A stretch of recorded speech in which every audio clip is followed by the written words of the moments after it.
Hello guys, good morning to all.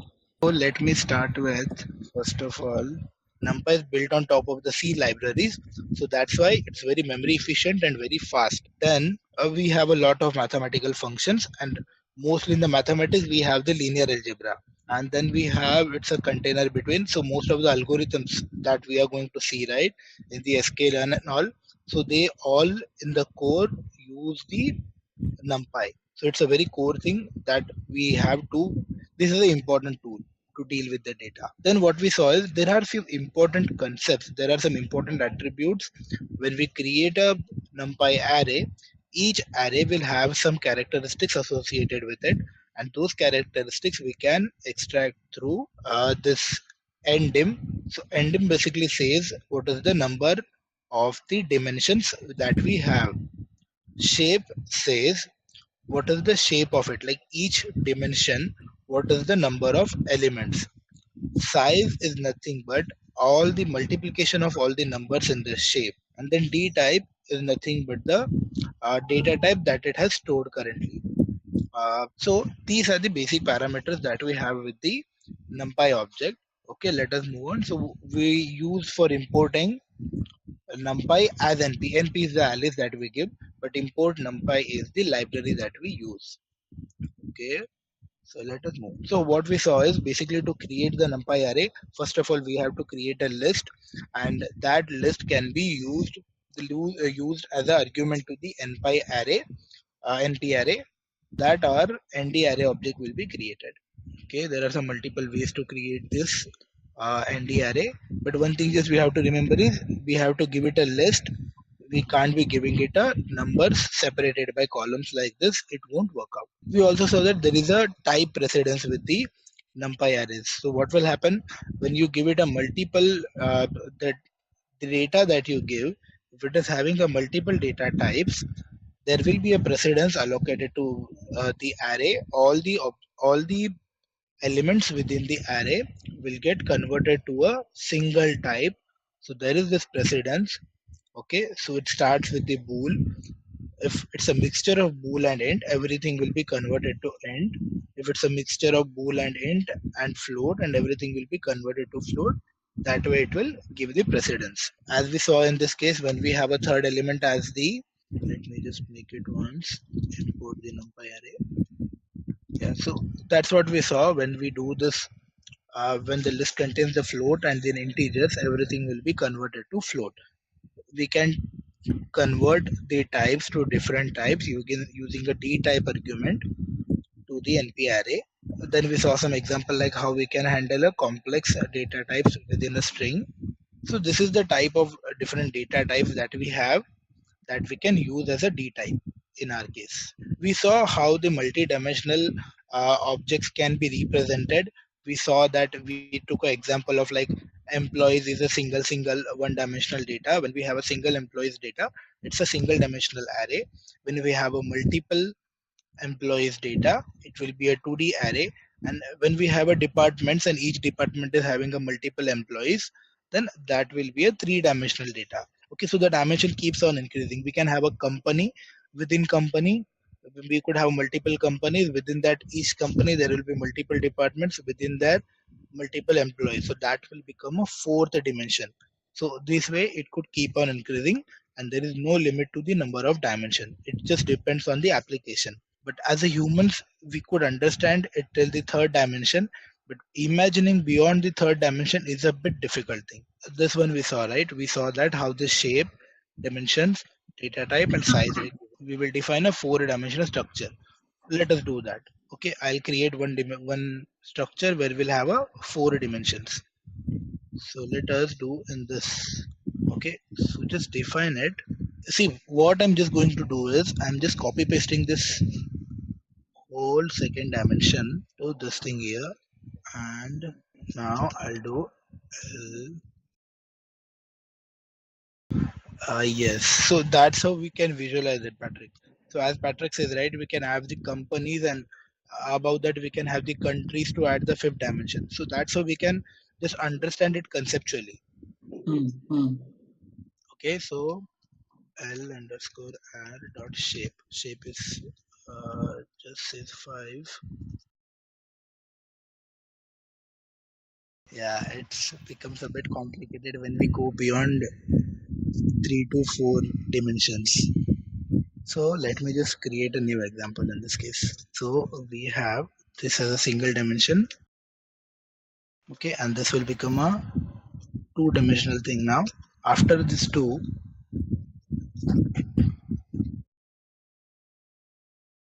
yeah, this is now 3 dimensions.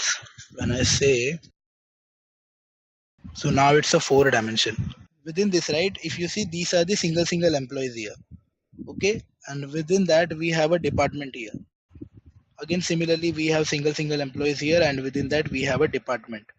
And to complete this whole department, we have this company here, okay, and again we have a second company here who's having a single department, and this department has 2 employees, and there is the second department who has a 2 employees. Are Okay. you getting the idea of it? Like, this is how the computer understands. For computer, there is no understanding. For computer, it doesn't need to understand. It's just a nested structure that we create, and computer just stores it. We have to understand it on top of it. So computer doesn't mean like this is the employee, this is the computer, but we have to interpret those things and we have to store it uh, that way. That is what is important. So we saw that there are few uh, cool functions available with numpy, which are like numpy.zeroes, numpy.ones, numpy.empty, and numpy.eye. So these are basically, it will create as a uh, array which will have just zeros, but that will be defined by the shape. So we will give it a shape, and based on that shape, it will create an array which will just have zero values. Then there is this ones which is just similar. It will create one values. Empty is basically, it's an empty. There is no defined one or zero. It doesn't define any one or zero. It could have sometimes a random numbers. Okay, but this is just to define an empty list. It will also be defined by shape, and there is this I. I is nothing but an identity matrix, and it will always have a shape where the number of rows and number of columns will be equal. Okay, that's called a square matrix, where the number of rows and the number of columns will be equal. Okay, as just an one example, I'll say that if we see the zero, we have given it a shape of 3 comma 4.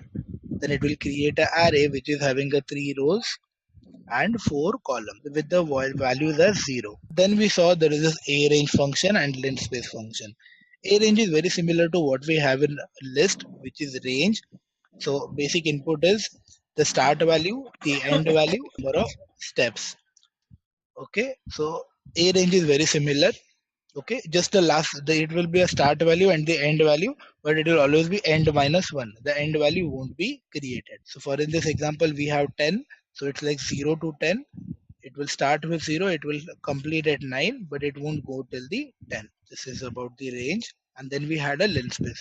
The linspace is very interesting, where what we just have to do is we have to give it a start value and end value, and we have to say like how many elements we want to create within this range. It's not like we have a step size of this or something. Computer will automatically divide and decide, but what we just tell is this is the start value, this is the end value. For me, create a equal distance values. Those will be 10 values. That is the benefit of linspace. We saw an example of sine here, where we had a 2 pi, and till the 2 pi we created equidistance values. We assigned it to sine. Sine gave a value, and that we plotted it. Then we have this lower triangle and the upper triangle. Try L and try U. We just prints out the lower triangle and the upper triangle in the matrices point of view. So what we then saw is how do we print the array. So printing is basically like we directly print it. There is no difference in that. Okay, just an example here was we use the reshape. The reshape lets us the shape, as I told, right, it's a very important feature that we have, which allows us a lot of flexibility. And in this case, what we did is we created a range of 16, which is just a single dimensional array of 16 values, but we used a reshape. So reshape just gave us a three-dimensional array here. Okay, 2, 2, 4, where the third dimension will be 2, second dimension will also have 2 elements, and the third dimension will have 4 elements. Okay, it converted the 16 numbers to this, but this dimension's size should always be equal to this. Okay, so in this case, 2 multiplied by 2 multiplied by 4 is nothing but 16, and we have a 16 values. If these doesn't match, it will throw us an error. So that we have to be careful. We saw those examples. This is just similar. Okay, just we saw that we can just limit the number of printing that we have. Okay, if sometimes there is a big value, it will just take up all your notebook space.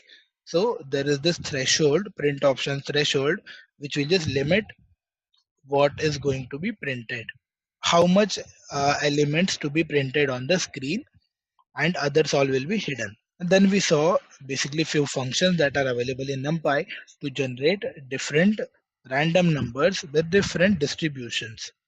Okay, we saw like uniform distribution, where all the values will have a uniform probability.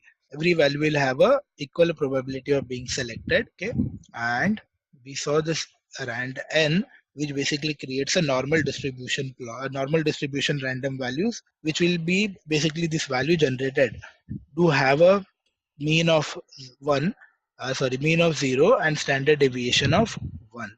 We plotted those values and we saw that this is a uniform distribution, where we see that each value is having a almost equal probability of getting selected. And in this case, it's a normal distribution where it follows the pattern of this normal distribution and computes the random digits. Okay. We even saw that if we want to generate a values between a numbers, then there is this rand int.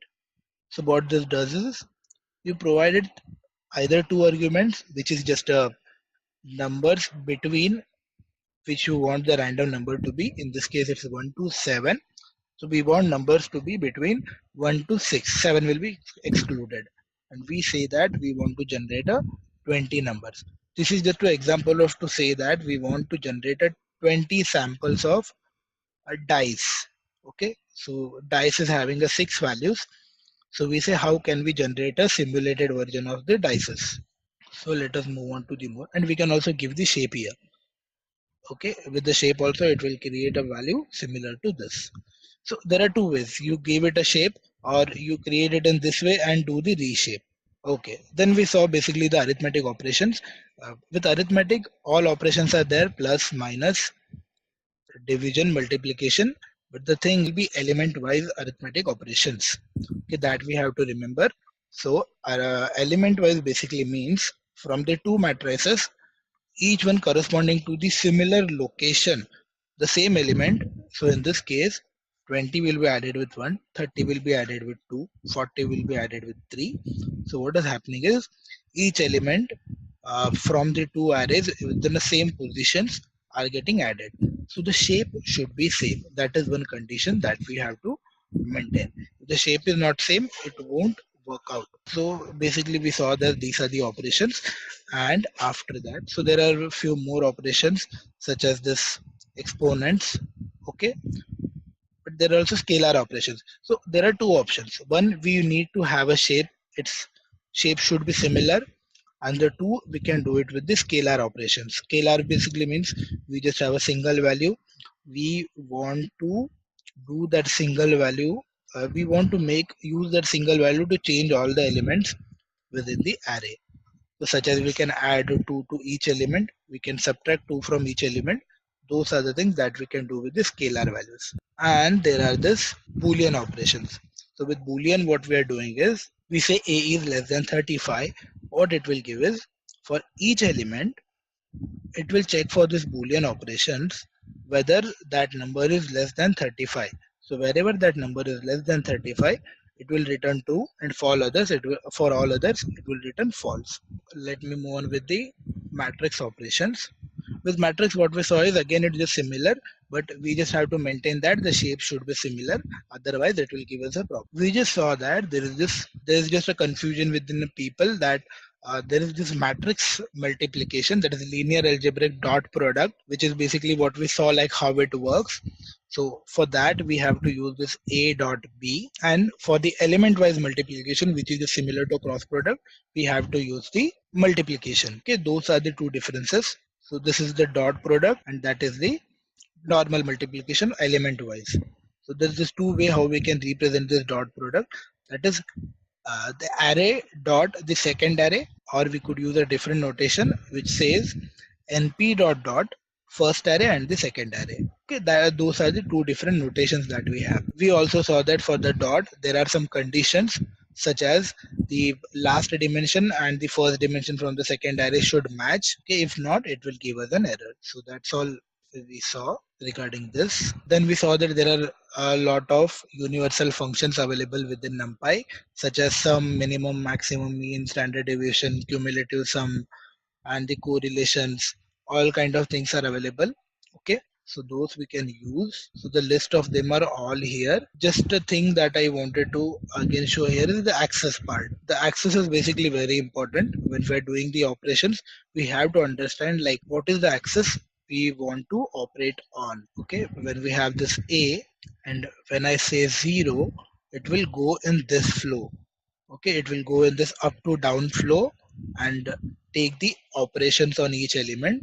And when I say axis equal to 1, it will go in this direction from left to right, okay, and do the operations. So when I do this axis A as A dot sum, what it's doing is going like this and taking sum of all the elements. So 0, 4, 8, 1, 5, 9, 2, 6, 10, 3, 7, 11. So it's like going so each column, it's taking a sum of each column, okay, but going in this direction, axis 0, and then the axis 1 goes in this direction, okay, and takes out like this element's addition, this element's addition, and this element's addition. Okay, that's how the 0 and 1 was. Yeah, then we saw like how we do the indexing slicing operations. So indexing basically, we have like what happens is we have the square bracket similar to what we have in the list. For the single dimension, it's just the way we access the list. But with multi-dimensional, what happens is based on the dimensions available, we can have that many comma separated list like indexes. If we have 3 dimensions, we can have 3. So for each axis, for each dimension, we can specify like what is the elements that we want from that dimension. Let me just give you this example here. In this case, what we're trying to do is A 2 to 4. Basically 2 in this case is 0, 1, 2. It will start from here. 3 and 4. 4 is getting skipped. So it will just 2 and 3. And in the column wise, it is going for 1 and 3. So it will be 1 and 2. So 9, 10, 13 and 14 is what we are trying to select in this case. So there are just few more ways, like if we want to select all the rows or all the elements within that axis. Okay, within that axis we want to select all the elements, then we have this colon feature. So with this colon, it will select everything within that axis dimension, and in the other dimensions we can specify. We do have a similar kind of way in list again, such as the minus, which will start from the back of the list. Okay, from the opposite side of the list, it will start the indexes from there. Similar to colon, we have this 3 dots also. Okay, it just means similar thing. Just the difference between this and this is just limited to the dimension we have. Okay, we just take the first dimension, we want to select 3, second dimension we want to select everything, but we are not specifying like what are for the other dimensions. This 3 dots, right, what that does is they say for all the dimensions that are coming ahead, just select everything. Okay, if it's a 5-dimensional array and we want to select like everything from there, but the first dimension only select 3. That's what this thing means here. So there is this 3-dimensional array structuring. Please check this. It has matrices, concepts explained in simple manner. Everyone can have a look at it if you want to go into the matrices. If you want to understand, like revisit the matrices again. Let me move on. So we just saw like how we iterate through the elements. Okay, for each elements, for each axis, right, we can start accessing for each for. For each for, it will start accessing one by one dimensions. So for the first for, it will be starting with the first dimension, okay, which is such as in our example, just to give the example, it's like a departments. It will start with the first with the departments, then within the for again, we will have each employee from that departments. So we saw the example here also. Okay, we had this 3 and 5-dimensional array, and when we gone through this for loop, okay, we started when we go to the top right, the first array basically says the department level, and within that we will start having the employees. Within that 5 values will be there. So that is how we can iterate through the list. We saw there is this flat which basically returns an iterator to access each element in a flat manner. Flat basically means there won't be any shape. It will be just a single dimensional array. All the shape will be removed and it will just return out a single dimensional array. And then we saw this ravel thing. Ravel basically returns as a list not list, but this is a numpy array, but it returns an actually shaped removed array, whereas the flat basically returns an iterator, which is helpful when you have to deal with a bigger array. Okay, which will have like a millions of rows. Then it's better to have the flat object. When we have a small list, then we can use the ravel because it will just return a array within array to us direct. Then we saw this t is to do the transpose of the object. Basically your rows and columns will be interchanged, so that is the use of t. Not the coin flip. I have given a data file which basically I extracted from a kaggle.com. So kaggle.com is basically a site where there will be a lot of competitions related to data science and all. You all can give it a look. It's called the kaggle.com. That the coin CSV file is. So kaggle.com basically hosts a lot of data files which you can use to create some models and try on with your own things.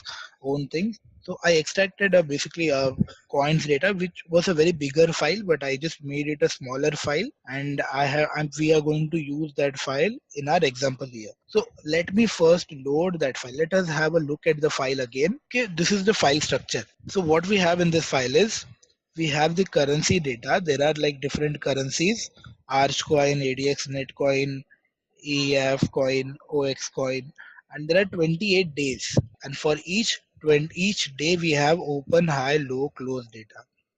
And I have a date which is just at 1 to 28. What we are going to do is we are just going to select this 5 columns from the data: open, high, low, close, and dates. These are the 5 columns which are going to extract. Those are the features basically that we have. So let me just give you one more thing. So what we can do in this is we can do this also. Okay, this is also the feature that we have with the notebook, which we don't have with the normal in the lab, which we don't have in the. So we can have multiple files. So I can again open one more file and which can just open here in a half split. Okay, those are some cool features that we have with the lab. So let me close this file here and I will load the data. So this basically functions. What it does is this is the np generate from text method.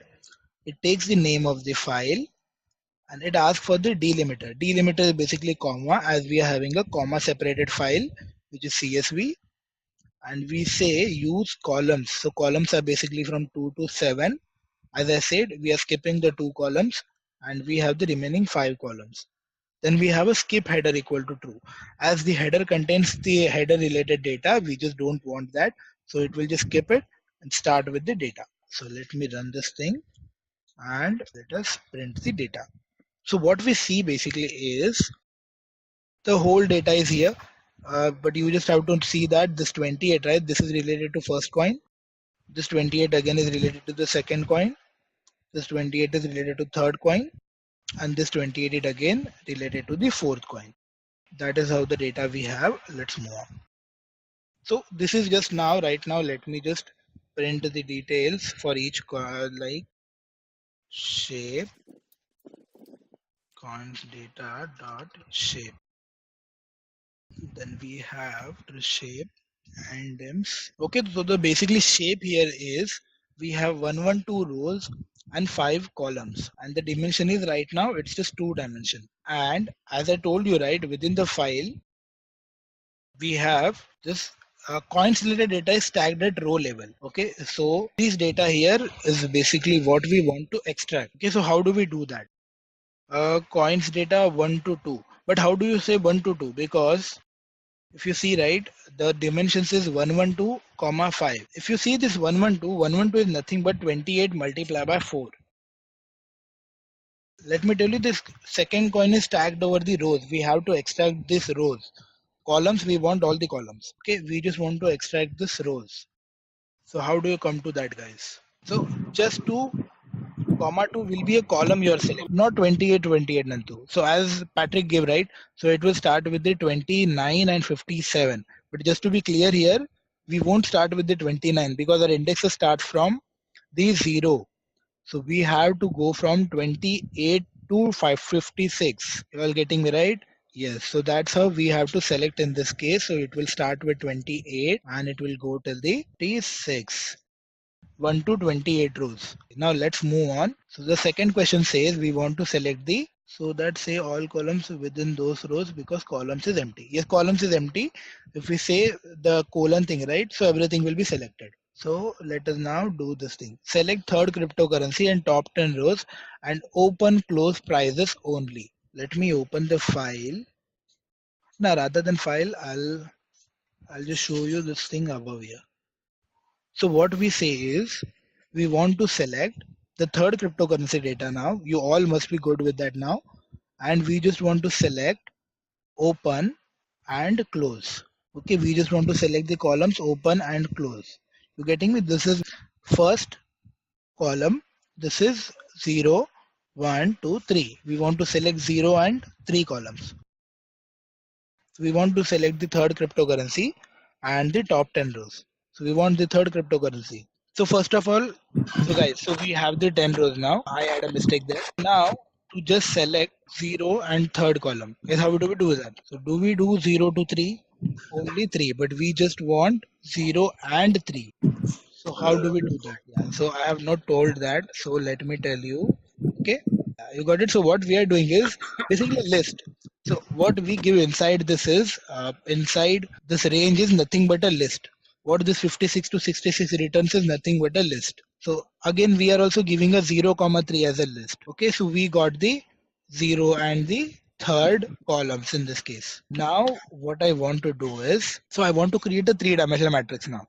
I want to reshape it into 3-dimensional matrix where I say my first dimension is going to be the 4 cryptocurrencies, second dimension is going to be the 28 days, and the third dimension is going to be the 5 features in a day. So this reshape thing, right? Yeah, Patrick, I was mentioning to you yesterday, how do we use this reshape and why do we do this reshape?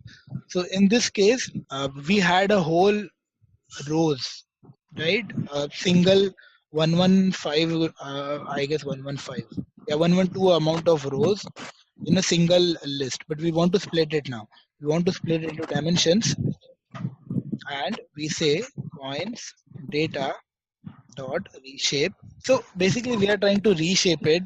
This 112,5 data, we want to reshape it to this 3 dimension. Okay, we have first dimension that will have a 4 bigger chunks, and within each chunk there will be 28 rows, 5 points reshape equal to this.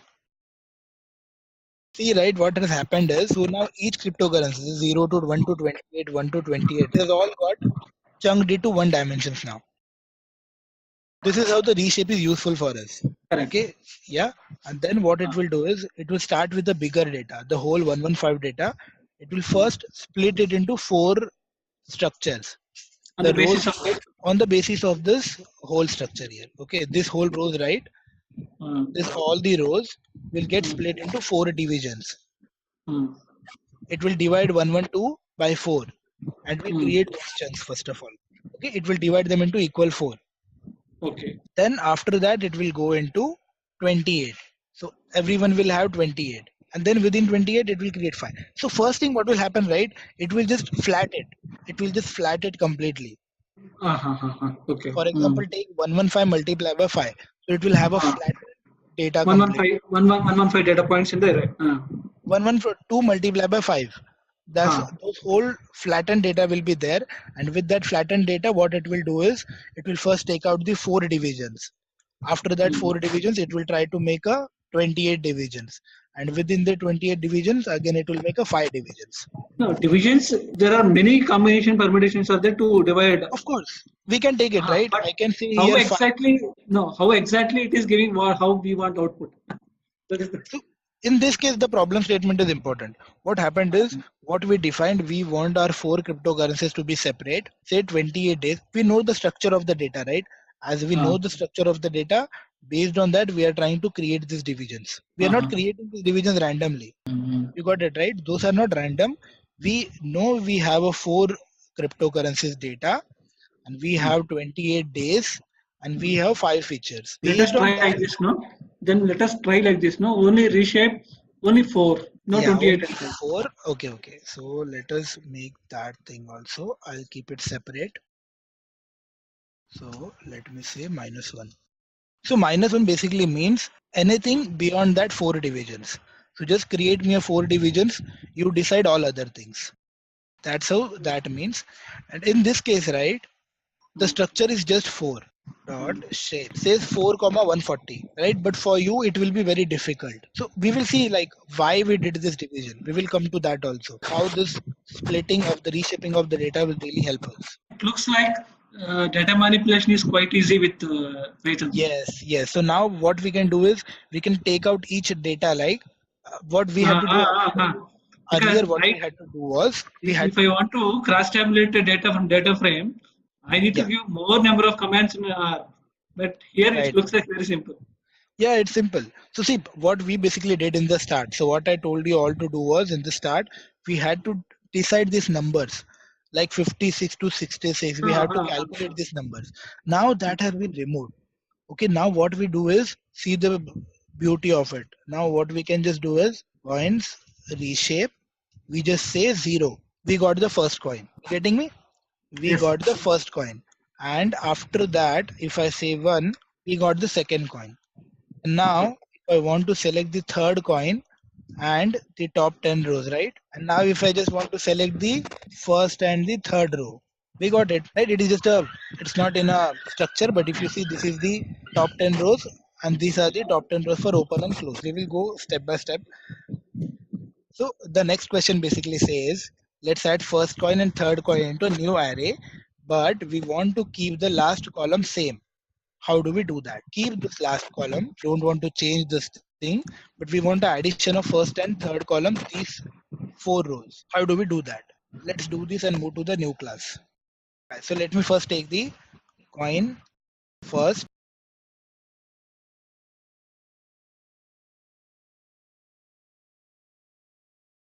So I have this coin first, coin third, coin first, and coin third. What I do is I want to create an addition of these things, but I just want to add the 0 to third columns, but I want to keep the 4 column as it is. How do I do that? We Entry. create a shape of zeros. What it will help us is, so what it is going to help us, it will create as a blank data for us. Okay, it will create a template or the skeleton for the new coin, where it will have the fourth column also. Now this new coin 0 to 4, then we have coin 0 to 4. Plus. Let me just remove this thing. It will be just 0 to 4. We have coin 0 to 4.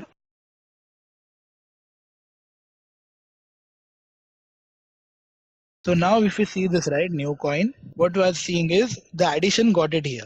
But this thing is still blank. So we can manipulate this thing now. So what we will do is 4 equal to coin first, the coin zeros, the ones. So when we use the ones is when we do the multiplication. Ones are really helpful when we have the multiplication. 0 we use when we want to do the addition kind of things. With the ones, right, multiplication becomes easy. No values will go. So we use the numpy.ones to create a blank structure when we want to do the multiplication. The numpy.zeroes, we create a structure when we want to do the addition and subtraction. So in this case, we created a blank matrix with the 4 columns, kept out the, and we just changed the 5th column to the new value. So we got, so what we are going to say is few basic things. We have gone through the basic thing, but uh, there are few more advanced things like how we are going to deal with these data sets. So first is, let's start like, if we have a different array elements and we want to stack them, we want to merge them basically together. So how do we do that? So we have, let's create a random numbers of 2 by 2 arrays. Okay, we got a 2 by 2 arrays A and B. So there is this V stack. So what this V stack basically means is vertical stacking. Okay, this means vertical stacking. We can do use this np.vstack. We give it A and B. If you see, right, 59369201. So this is how it has stacked the data. But you have to be sure that uh, this dimensions, the column dimensions should match in this case. If not, it will give you the error. So we can have like 2 to 4. This won't work. We need to have 2 to 4. It will work out. But if I make it 3, it says gives us error. Okay, so that we have to validate that the column vectors should have a similar shape, but the row vectors could have a different shape. That is okay. So there is similarly the H stack. So what H stack will do is why we are using 10 star. Okay. So that is basically the random numbers, right? Those are generated. These random numbers are basically generated between 0 to 1. Okay, we can have the rand int, but in this case they are generated between 0 to 1, and we use the multiply by 10 to give them an integer value. Yes, so we can have the rand int also. What happens if the data types of the two arrays being stacked don't match? The precedence rule takes over. Data types is not a matter.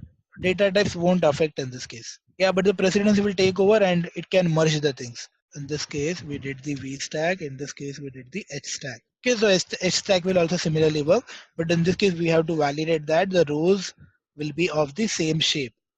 Okay, so we saw H stack and V stack.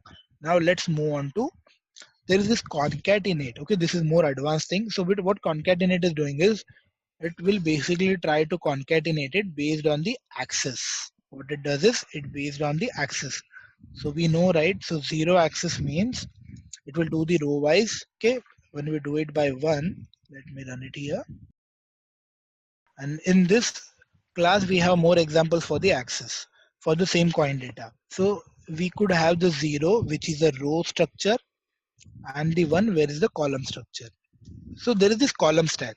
So what this column stack and row stack? I guess there is also one row stack. Yes, so there is also row stack and there is a column stack. So this is basically for the one-dimensional vectors. So when we have the one-dimensional vector, we just want to do the column stack. We want to stack them column wise, and we want to stack them row wise. So this is all just a similar methods. Now the numbers are very similar. Yes, 4 to 2 8. Let me just change the numbers a bit. 4 3 6. So it's 4 3 and 6 8, and it's 4 3 and 6 8. Okay, so these are basically the H stack, V stack. We saw the concatenate, and V stack column. We saw column stack and the row stack. Okay, these are basically used to combine multiple arrays into single one who have a similar features. So let's move on to broadcasting thing. So broadcasting is one important thing. So let us see like what is the features that we have. Okay, so when we're dealing with element wise data, so what I told you is we are just going to deal with the two types. One is where the shape is completely similar, and the scalar part, but it's a bit more complicated than that. In the simplest case, the two arrays must have exactly the same shape, as we already saw that. But what broadcasting does is it relaxes this constraint when even this shape constraint doesn't meet. Okay, we will see how it works. So when operating on two arrays, numpy compares their shape element wise, and it starts with the trailing dimension and works it forward. Two dimensions compatible when they are equal, or none of them is 1. So let us see the examples. Okay, so we have 4 by 4 matrix, and in this case, okay, so there are now 4 values. So I have created a one dimensional array which is just a 4 values 1 0 2 3. And if you see, right, what I did is start plus new array. So now you know start is having a 4 dimensions, and new array is having a just 4 dimension, 4 1 dimension. Did you see what happened? So what it is doing is it's working similar to the scalar feature, but just the difference is it's trying to replicate it to the shape of it. So what happening is the first shape is matching. Okay, 4 and 4 are matching. It is repeating it for the same shape again.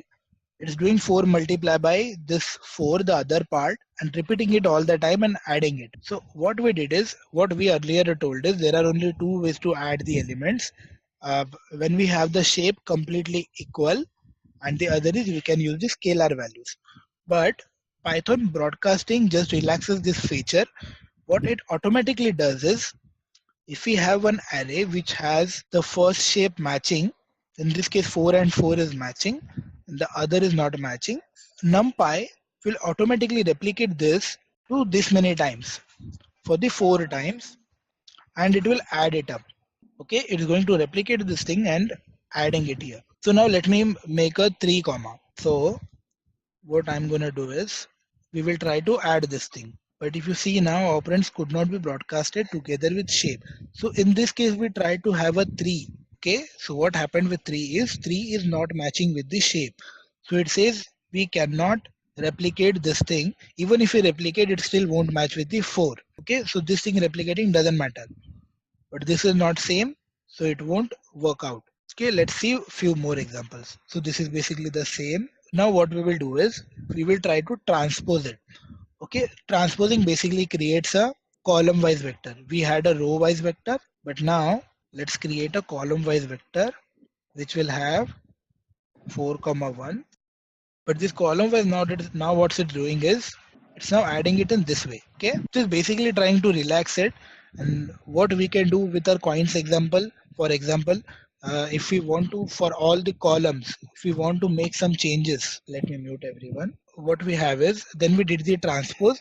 With the transpose, what it does is it's trying to add it on the column level, not on the row level. Basically, the broadcasting, this is just a unique feature when we just have a single element and we want that single element to operate on all the elements. So that's where the broadcasting really helps. So scalar will always help, that we already know scalar is going to work, and these things also works when we have the same shape, that will work. When we add the shape scalar value, that will work. Just this broadcasting helps where we don't have the other shapes. The shape, at least one dimension is similar but the other dimensions are not matching. So at that point this really helps. Okay, that's what about the broadcasting thing. So I just didn't tell about the vectors. What this vectors does is,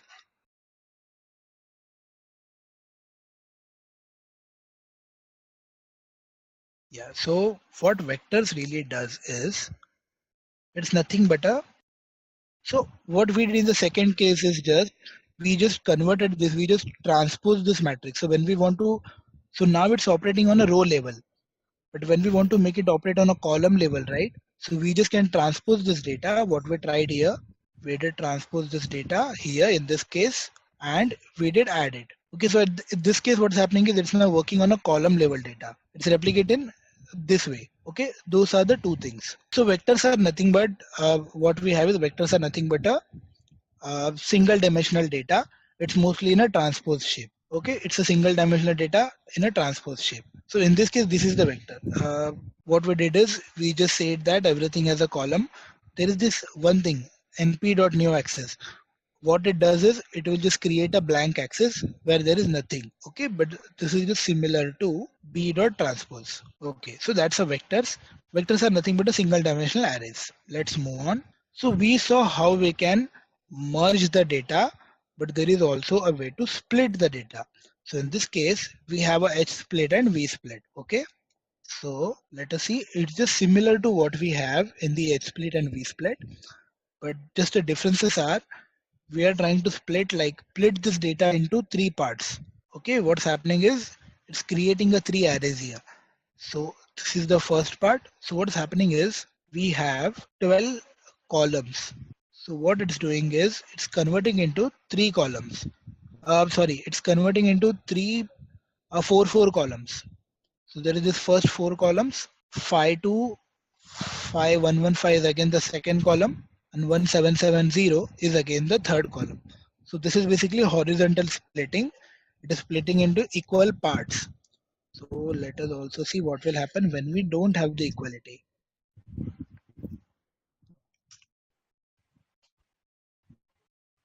It will give us an error. Will say that it can't do the equal division. Okay, so this is really important when we have the equal division. So let me keep this thing also. Keeping this thing will also help you. Yeah, so when the size is not equally dividable, it will give us an error. So horizontal splitting won't work. So there is this way where what we can do is we can specify the split labels. Okay, let me print out the A first. Yeah, so in this case, it's making a split at 3, 0, 3, 6. It's making the split at 8 after 3, 4, 5, 6, 7, 8, 1, 5. and again it's making a split at 9. So after that it will just create a one dimensional array, and after that whatever is remaining will come into the last one. Okay, this is the split that we are creating. So this will be also helpful if you think of a coin point of view, right? Within the coins, we could have make a split at 28, 28, 28. It would have given us a new rows each time, given us a new array for each coin. Similarly, there is this vertical split. It won't work now. Okay, so vertical split will work because out of 4, it has created a equal division.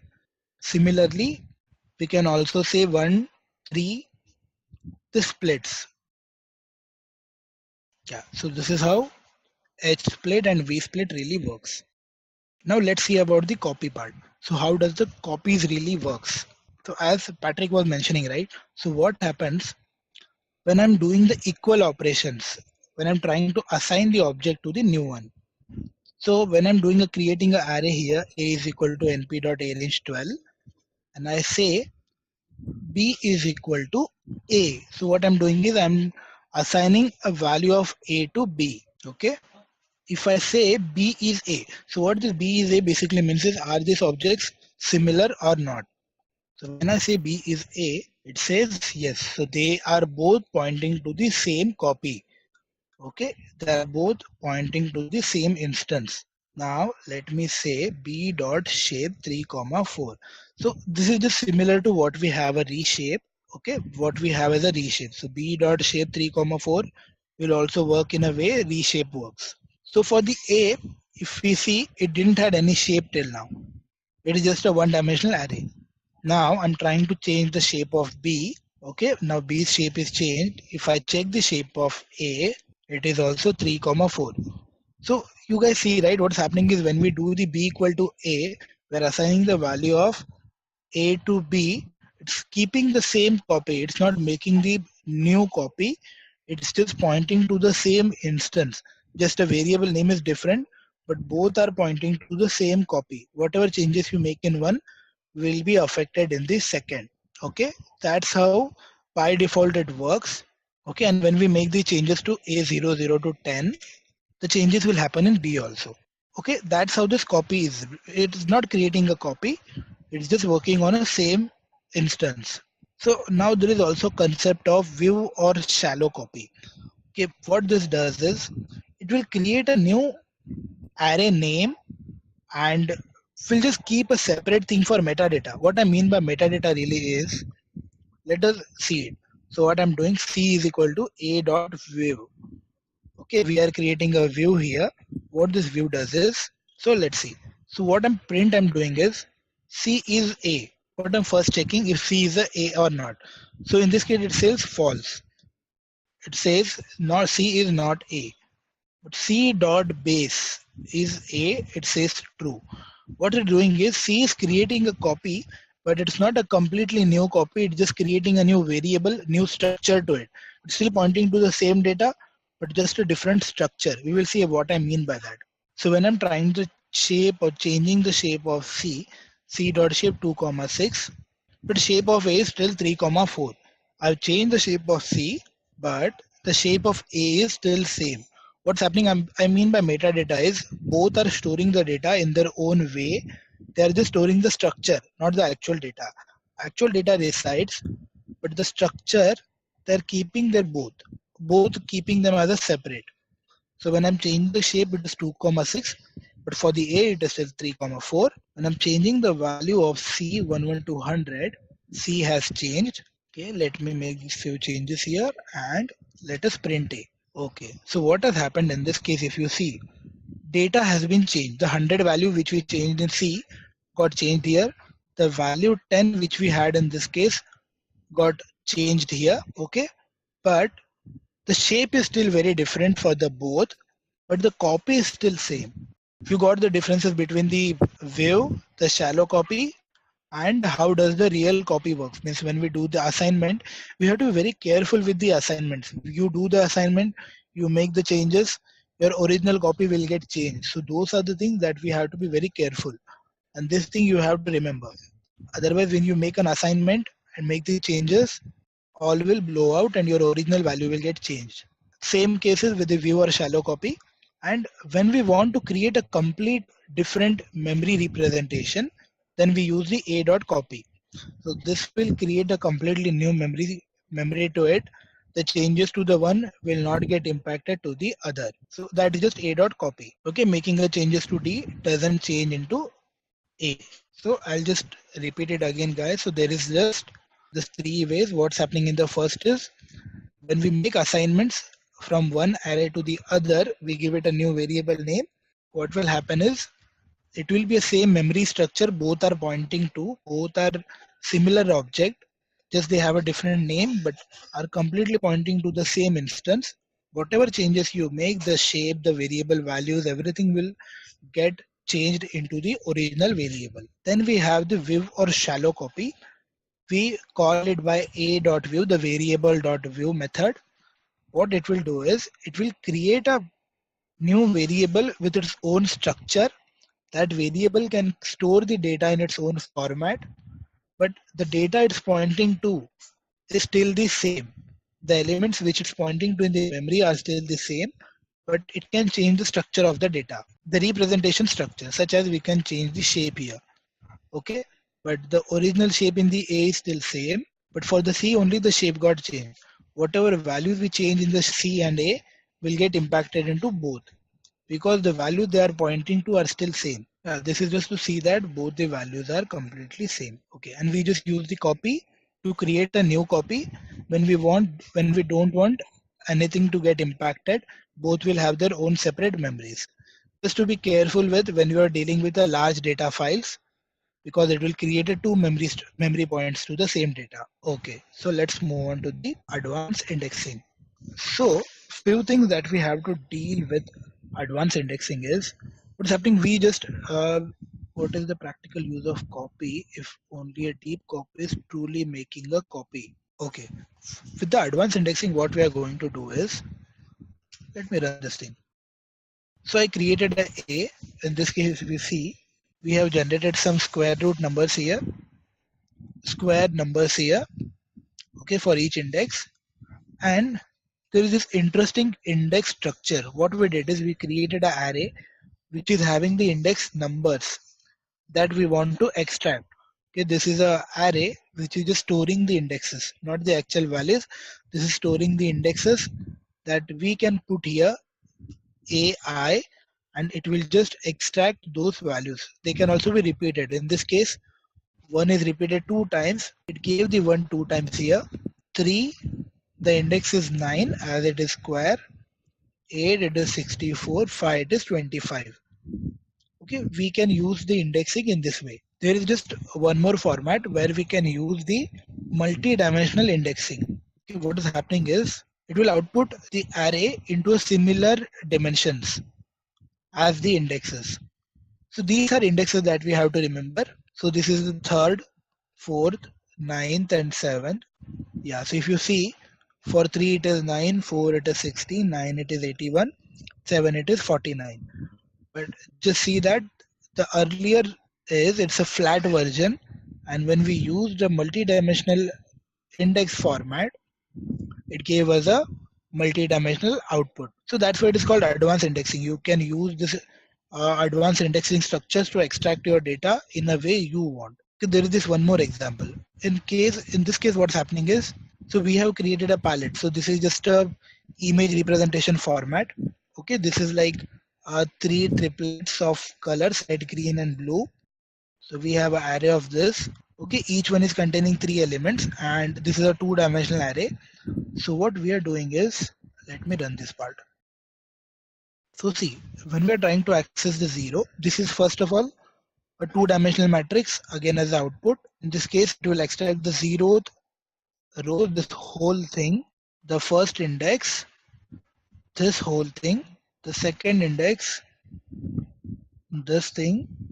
If you see here, second index is this thing here, 0255, this one, and the 0 again, this one. Similarly, in the second array, we have 0340, 0, 03, 4, and 0. Okay, this is a bit complicated, but just see that you have to practice with this bit.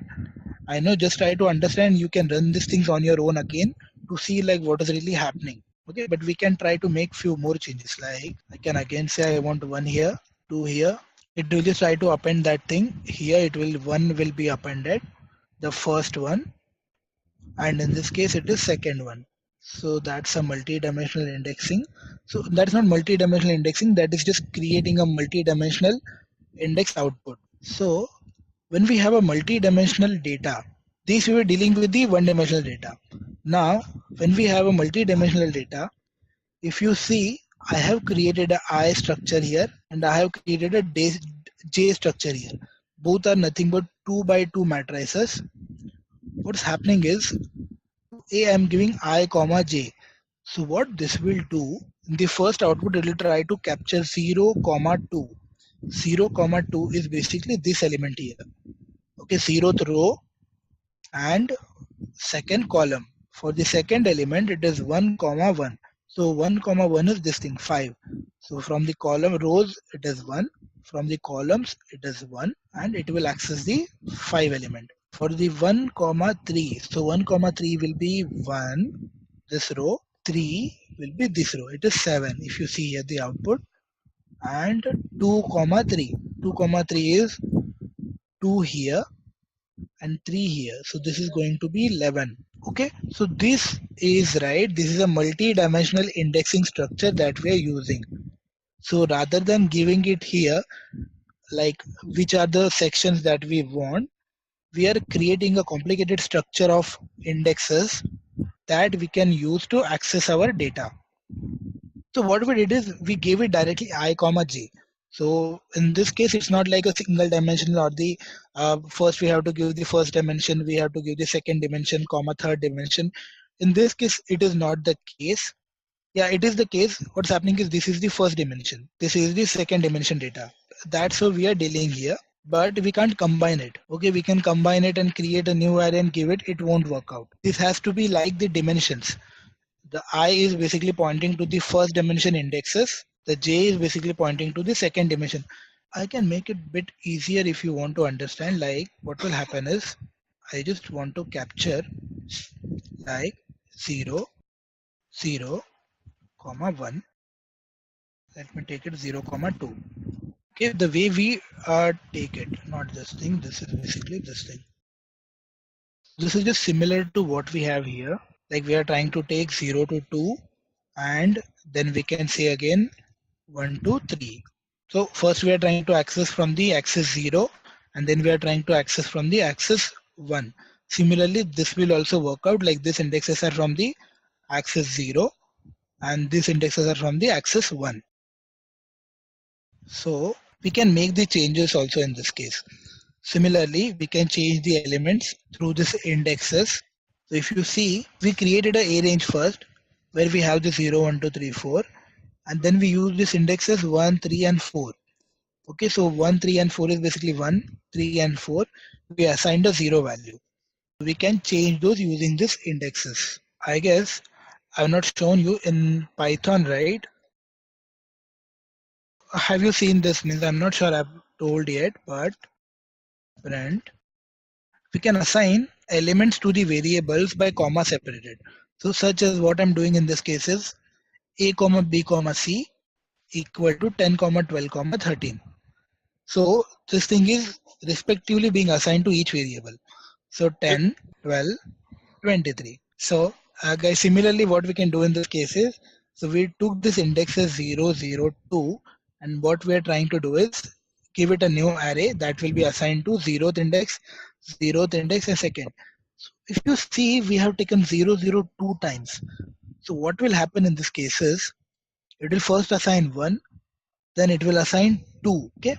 So when we run it, the value that finally being assigned to 0 is, what has happened? Okay, I made the changes to A. That is the one problem which I have. So I'll remove this thing. Yes, so for the 0th one, it got assigned 2. And for the second one, it got assigned 3. Okay, so that's how we use some advanced indexing. But these are rarely used, not much. You can look into it, but yeah, mostly you will need to Google it because you won't be practicing this thing regularly and you won't remember these things. But just give it a look. So whenever you see over the online people using it, you'll at least know like what's happening. So let me move on with the Boolean indexes. So earlier we saw that, right? In Python, when we use the logical operators with the numpy arrays, what it does is it will return us the array with true and false combinations. So wherever it matches the condition, it will return true, and wherever it doesn't match the condition, it will return as false. Okay, so in this case, if you see, we compared a greater than 4, and what it has given is true and false. Okay, so when I say a of b, it will just return me elements where those values are present. Okay, wherever that is true, it will try to access those elements. So that's what I was telling earlier, right? When we have this true false things, it's really helpful. Okay, even in this case, we can replace this with a is greater than 4. Okay, let me also try one thing. A is greater than 4 and a is greater than 6. It doesn't work. So guys, this is how this Boolean things really helps. So we can use them for indexing again. Okay, so we want to filter out things. So such as someone was asking, right? We have to take out uh, the values where some values are greater than some threshold. So we can use this to take out, I would say, a underscore 4 equal to a is greater than 4, and a is less than equal to 4. Okay, I would say a less than equal to 4. Yeah. So that thing, right? Earlier I told means what happened with np dot a range is this single dimensional data. So this is basically from 0 to 11. This is single dimension, but we want to give it a multi-dimensional shape. So we reshape it to 3, 4. So what will happen? Now it will create a two-dimensional data. Okay, it will just structure this data into two-dimensional. So 0, 1, 2, 3, it will split 4, 5, 6, 7, 8, 9, 10, 11. Yes. So even just for the example, I'll give you like we can convert it to three-dimensional data. Okay, but just you have to remember that this 12 is always equal to the multiplication of all of this. So guys, we can make the changes to the elements in a similar way. So wherever we have the indexes, right, we can make the changes to the actual elements. So in this case, we can use B to say 0. But you got this example also, right? So here in this case, we just have the elements where A is greater than 4 and we have A LE4 where we have the elements which are less than 4. That is the thing. Then we have this thing. So where we have this multi-dimensional data, okay, there what we can do is, so we have created a B1 and B2. What this B1 is basically 3 values and B2 is there are 4 values. So why this 3 and 4 is the reason is this is trying to point to the axis 0 and this will point to the axis 1. So in our case axis 0 is 3 elements, axis 1 is 4 elements. So it will point to the 3 elements in the axis 0. It will point to the axis 1, 4 elements. Let me print out A. Okay, what will happen when we do B1? Okay, B1 says, so we have second and third value as true. So it is just extracting those rows. And in this case, when we have B2, it will extract those things and then we can have B1 comma B2. Okay, so it will try to take out the intersection. See you guys. So closing the session now. Bye. Thank you.